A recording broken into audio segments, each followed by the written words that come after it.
आज के कार्यक्रम के हमारे माननीय प्रमुख अतिथि जी श्रीमान अरविंद नेताम जी, संघ के स्वयंसेवकों के लिए शताब्दी समारोह शुरू होने के पूर्व का ये वर्ग है।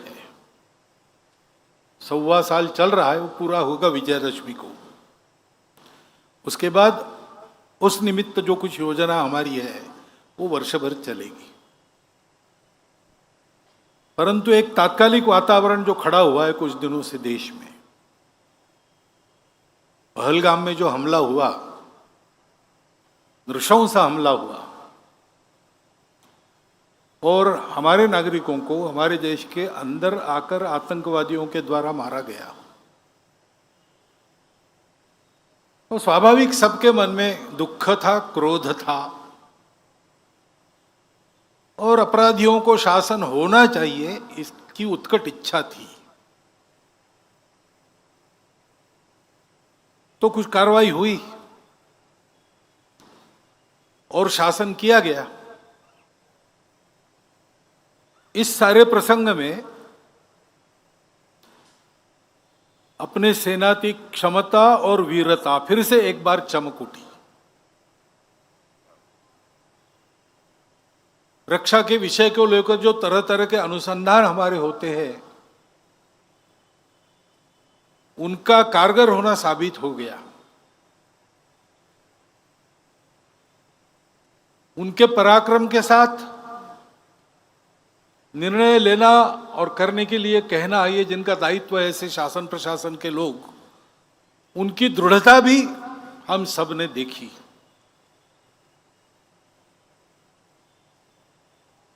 हमारे पूरे राजनयिक वर्ग में, सब दलों के राजनयिकों में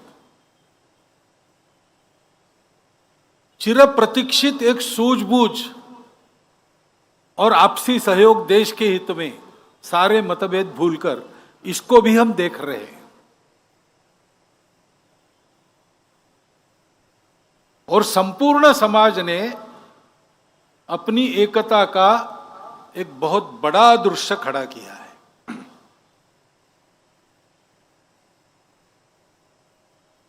ये दृश्य अगर चिरस्थायी होता है, प्रसंग पुराना होने पर फीका नहीं पड़ता है और चलते रहता है, तो अपने देश के लिए ये बहुत बड़ा संबल है। और इसलिए देशभक्ति के इस वातावरण में सारे मतभेद जैसे हम भूल गए हैं, आपसी स्पर्धाएं भूल गए, देश के हित में स्पर्धक एक दूसरे का सहयोग कर रहे, ये जो चित्र खड़ा हुआ है वो वास्तव में उत्तम प्रजातंत्र का दृश्य, ये आगे भी चलते रहना चाहिए, ऐसी सदिच्छा हम सबके मन में है। क्या होगा, कैसे होगा, कोई बता नहीं सकता, परंतु ऐसा होना चाहिए, ऐसा तो सबको लगता है। क्योंकि हम ये भी जानते हैं कि ये सब होने के बाद समस्या तो मिटी नहीं। टेढ़ापन जब तक कायम है, द्विराष्ट्रवाद का भूत जब तक मन में कायम है,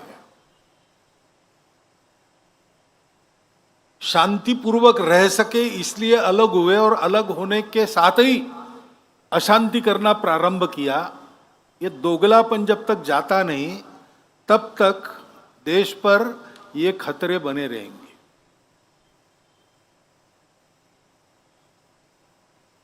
हम देखते हैं युद्ध के प्रकार भी बदले, आमने सामने लड़के नहीं जीत सकते तो 1000 कट्स की पॉलिसी, आतंकवाद को सहारा देकर उसके जरिए लड़ना, साइबर वॉर से लेकर सारी बातें, एक प्रकार से एक छद्म युद्ध, प्रॉक्सी वॉर, ये सतत चल रहा है। बार बार शासन करने के बाद भी, बार बार सारी दुनिया ने कहने के बाद भी ये बात जाती नहीं है। और युद्ध के प्रकार आजकल बदल गए। आमने सामने आकर लड़ना, जो जीतेगा वो सिकंदर, ये नहीं रहा। अपने घर में बैठकर ही बटन दबाकर इधर ड्रोन्स छोड़े जा सकते हैं। युद्ध की नई नई तकनीकें आ रही है, ये सारी स्थिति हमारे सामने आई है। इस निमित्त दुनिया के देश क्या क्या करते हैं, क्या क्या जो उन्होंने किया है, उनकी भी परीक्षा हो गई है।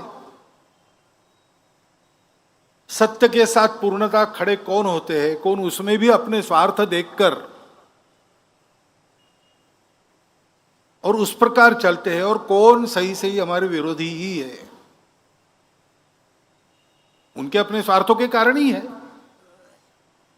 परंतु यह सारी परीक्षा भी हो गई है,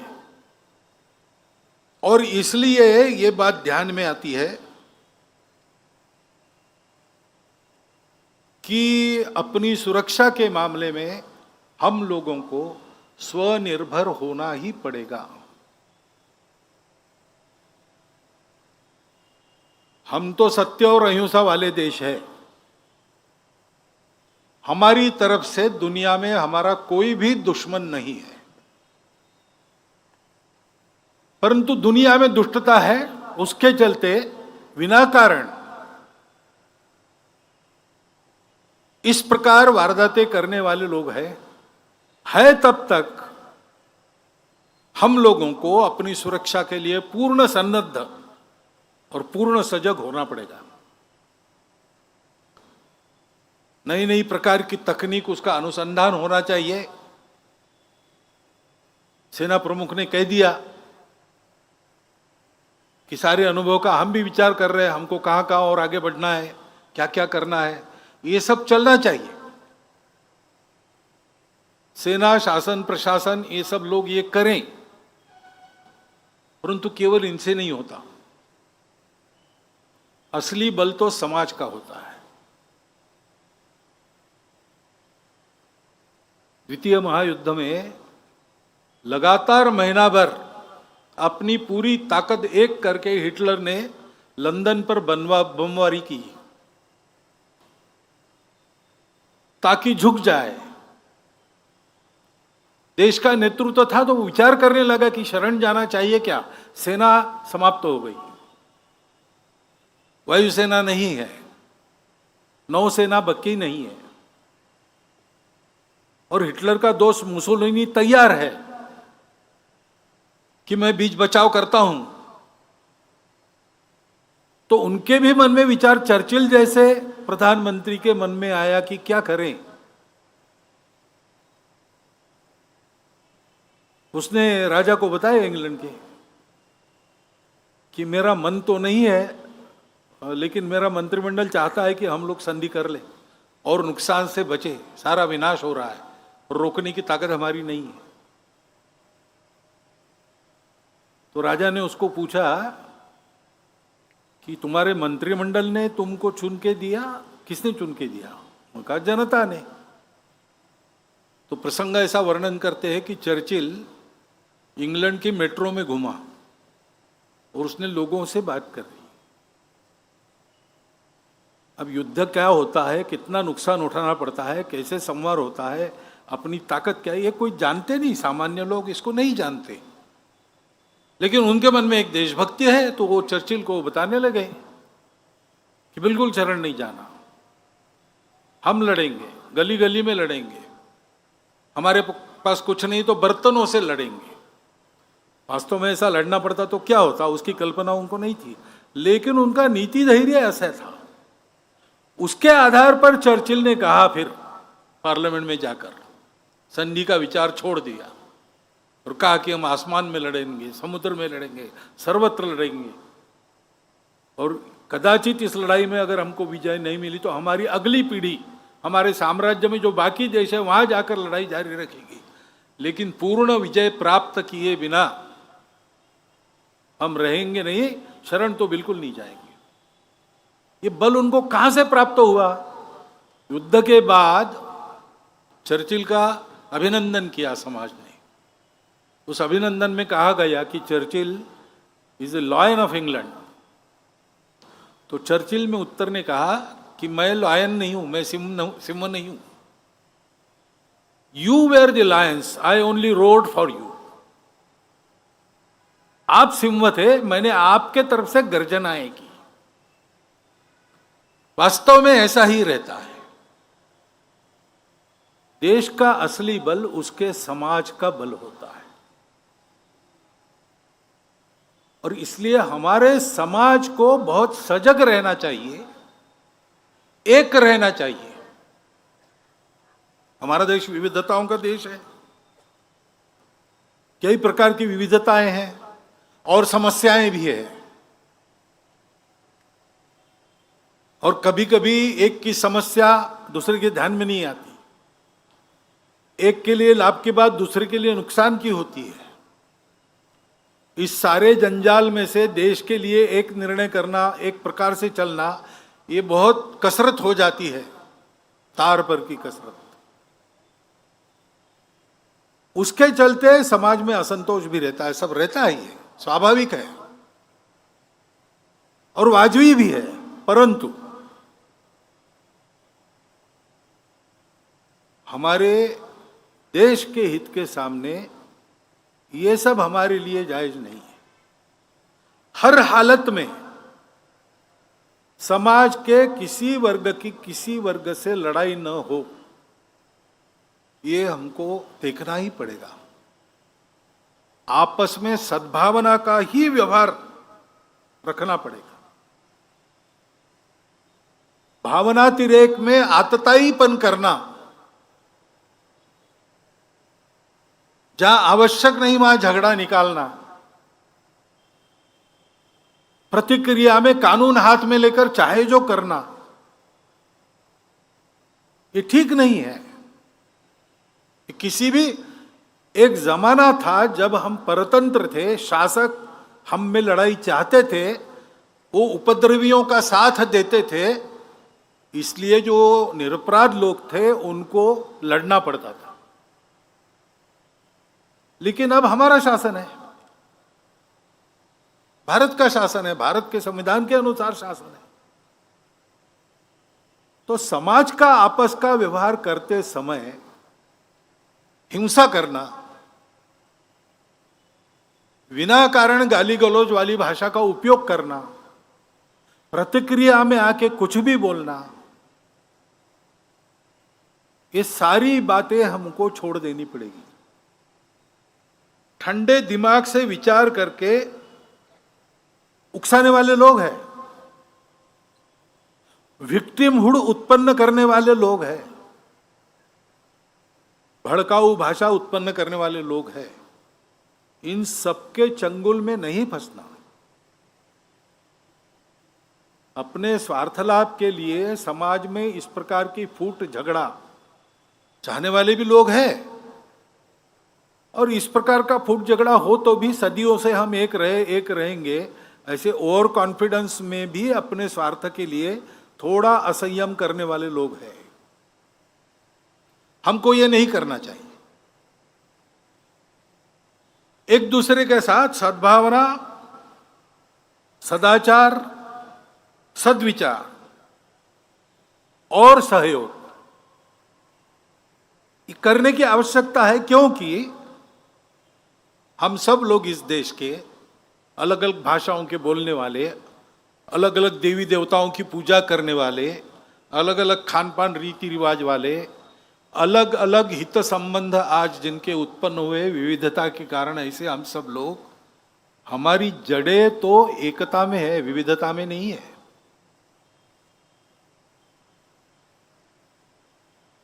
रविन्द्रनाथ ठाकुर ने कहा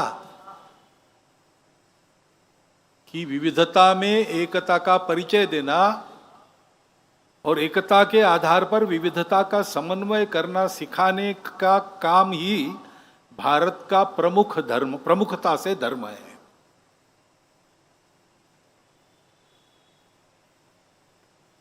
उस एकता में हमारी जड़ें होनी चाहिए, उसका ध्यान रखना चाहिए।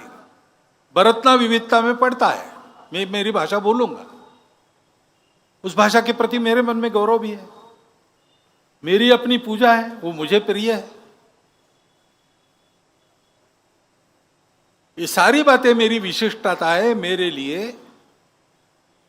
बहुत प्रिय है, उनका रक्षण करना है, सब करना है। लेकिन इन सब के ऊपर हमारी सबकी एकता है।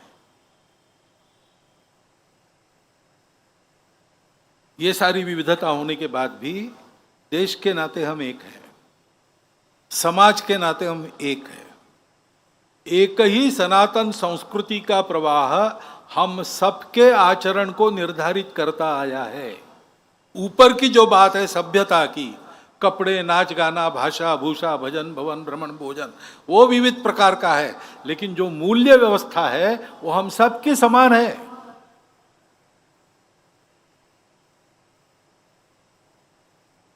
और पूर्वजों से हम एक है, हमारे कोई अलग अलग वंश नहीं है।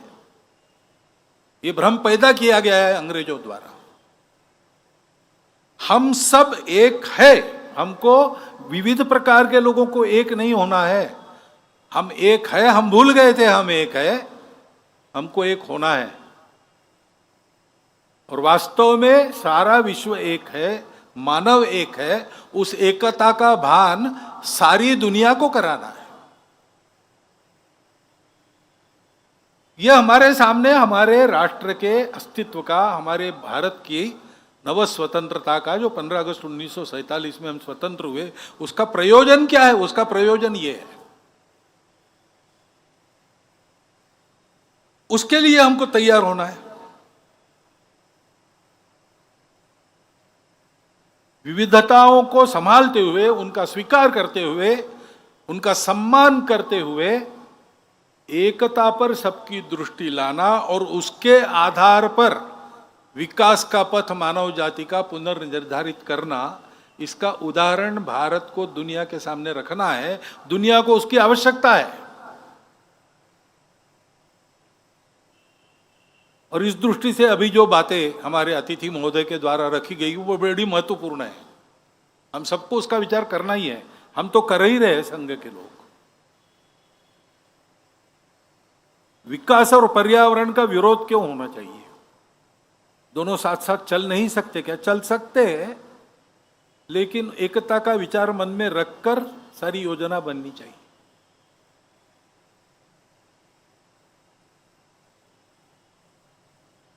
हमारा आदिवासी बंधु हमारा ही समाज है। हमारे समाज में अनेक देवी देवता है। आपने कोड़ की बात करते समय कहा इतने सारे हैं, बराबर है। ये सब होने के बाद भी समाज के नाते हम एक हैं। तो अगर एक समाज है तो आपको ये कहने की जरूरत नहीं कि हमारी मदद कीजिए। संघ का काम ही है, संपूर्ण हिंदू समाज में संघ सबको मानता है। मैं कोड की बात नहीं कर रहा हूं, वो एक अलग विषय है, टेक्निकल विषय है। लेकिन समाज का ये अंग भी हमारा ही अंग है। उसकी समस्याओं में जितनी हमारी ताकत है उतना हम करेंगे। हमारा एक तरीका है। शासन के लिए आपने कुछ कहा, वो शासन के पास पहुंच जाएगा, परंतु शासन अपना काम करेगा। और कैसा करता है आपको ज्यादा मालूम है, आप रहे, इसलिए वहां हमेशा समय लगता है। और सभी फैक्टर्स एक साथ बहुत कम बार सोचे जाते हैं। लेकिन हम कहते हैं कि शासन वगैरह इन सबकी ताकत क्या है? समाज की ताकत है। तो शासन प्रशासन में सुनवाई नहीं होती तो क्या बिगड़ा? समाज है। पेशा कानून की बात आपने की, उस कानून का उपयोग कैसा करे जिससे समाज में भेद उत्पन्न न हो, कुछ अलग हो रहा है ऐसा किसी को न लगे, और फिर भी पेशा कानून जिसलिए लाया गया वो सारा ठीक हो। इसका उदाहरण आपको देखना है तो विभिन्न संगठनों के माध्यम से हमारे स्वयंसेवकों ने काम किया है। नासिक जिले में काम है, उसको कैसे लागू होना चाहिए, इसका एक सुंदर उदाहरण वहां है। मैंने कल आपको चेतराम जी पवार का नाम बताया। बैतूल और आसपास के इसमें भी योजना पूर्वक उस प्रकार का काम चल रहा है। बस्तर में भी होगा। हम है ही, आपको विनंती करने की जरूरत नहीं। मैं कहता हूं आपने आकर हमको एक कर्तव्य बोध दिया है। हम जहां जहां पहुंचते वहां ये सब करते हैं, पहुंच हमारी बढ़नी चाहिए, बस इतनी बात है। और इसलिए जो भी सारी बातें आपने कही, उसमें हमारे तरीके से हम जो कुछ कर सकते हैं हम जरूर करेंगे। मतांतरण का विषय है। मतांतरण क्यों होना चाहिए?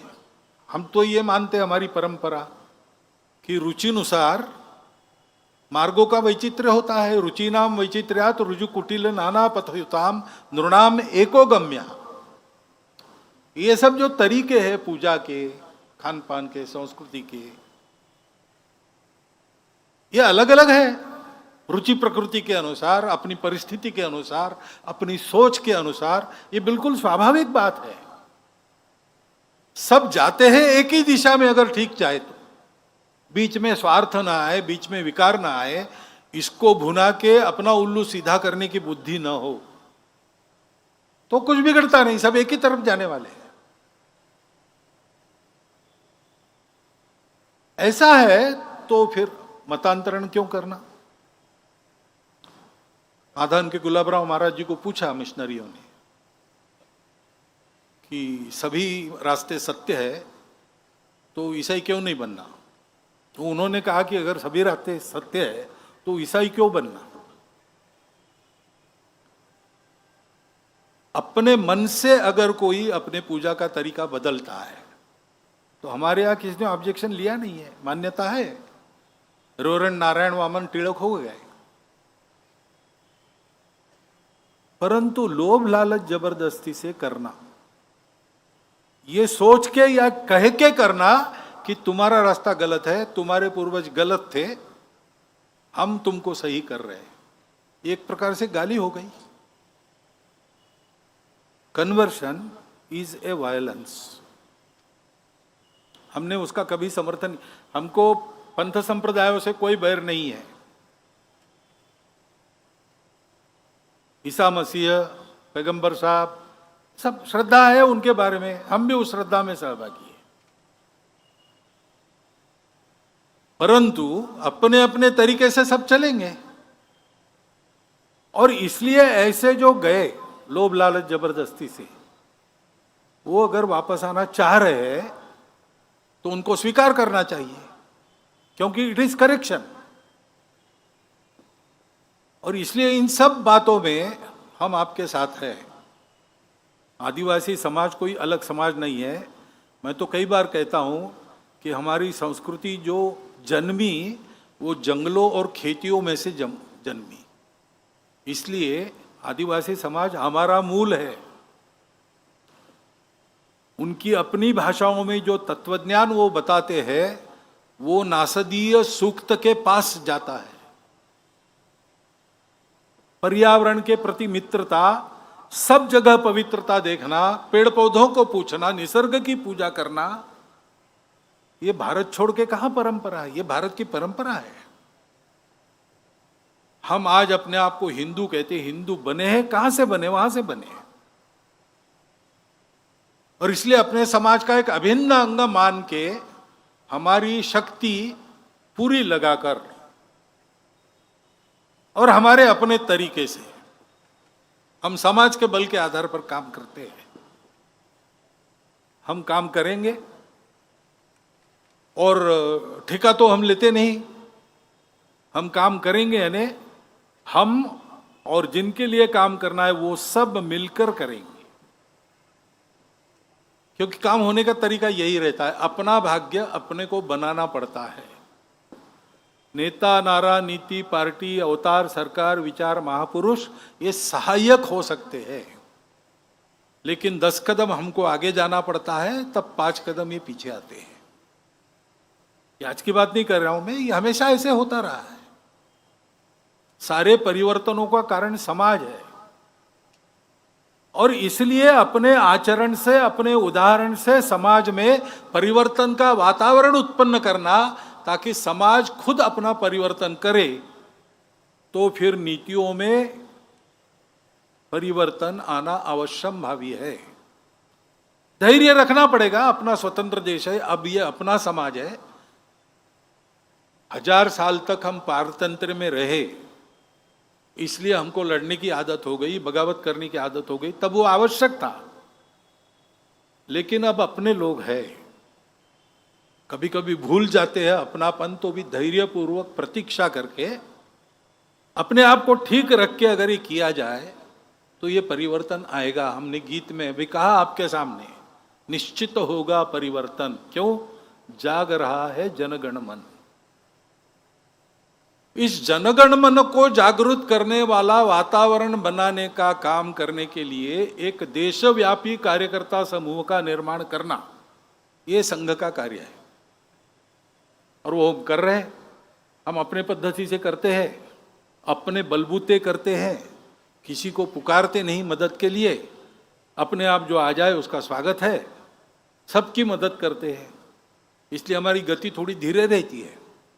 हम उसको बढ़ाएंगे, लेकिन साइकिल की गति कार की गति जितने नहीं हो सकती, और जो हमको करना है उसके साइकिल ही चलानी पड़ेगी। लेकिन मैं विश्वासपूर्वक ये कह सकता हूं कि हम सब मिलके अपना भाग्य संवारने में लग जाए तो इन समस्याओं का निदान निकलेगा, ठीक से निकलेगा। धैर्यपूर्वक सतत प्रतीक्षा करते हुए काम करना पड़ेगा, और ऐसे सब कामों में हम सबके साथ हैं। हम हमेशा साथ देंगे, क्योंकि संघ इसी के लिए है। ऐसे कार्यकर्ता तैयार करने का प्रशिक्षण इन वर्गों में होता है। 98 साल से नागपुर में ये वर्ग हो रहा है, 27 में शुरू हुआ। समय के साथ बड़ा भी होता गया, स्वरूप भी तरह तरह से बदलता गया। लेकिन देश भर के ऐसे कार्यकर्ता इस वर्ग में से खड़े होते हैं, और उनके करने में से देश का वातावरण बदलता है, जिसका अनुभव आपने लिया है। 1925 में संघ स्थापना के समय समाज का मन कैसा था, वातावरण कैसा था, और आज संघ के 100 साल पूरे होते होते संघ के संदर्भ में समाज का मन कैसा है, वातावरण कैसा है। 4 दिन में हो हल्ला भड़का करके और कुछ कर दिया तो वो 2 दिन में समाप्त हो जाता है। सावरकर जी ने एक बार कहा था संघ के कार्यक्रम में आकर कि हम लोग काम करते हैं, हमारा काम मूसलाधार वर्षा जैसा है। आएगी बदाबद, बरसेगी 2-3 घंटे में, और सब इधर उधर हो जाएगा और चली जाएगी। वो पानी भी बह जाता है, वो आर्द्रता भी सूख जाती है, उसका फायदा नहीं होता वृक्षों को, फसल को। आपका काम कैसा है? बूंद बूंद वर्षा होती है, वो जमीन में पड़े बीज को पोषित करती है, सोए हुए बीजों को अंकुरित करती है, और उसमें से फसलें खड़ी होती। संघ का तरीका ये है। इसलिए थोड़ा कभी लगता है कि आपने करना चाहिए, करना चाहिए। हम करेंगे, जरूर करेंगे, कर रहे हैं। वास्तव में आपने जो सारी बातें कही उसके लिए आपके सामने ही मैंने अपने कार्यकर्ताओं को कहा, हमको अलग से कमेटी बनानी नहीं पड़ती, हमारी कार्यकारिणी सब स्तर पर है। और सौभाग्य से संघ की सब कार्यकारिणियाँ सक्रिय लोगों की कार्यकारिणी रहती है, नाम की नहीं रहती। तो उनके साथ जैसे मिलना जुलना होगा, बातें आगे बढ़ेगी। तो आपको बिल्कुल डरने की आवश्यकता नहीं, हम सब है, साथ है, और हम सब ये करेंगे।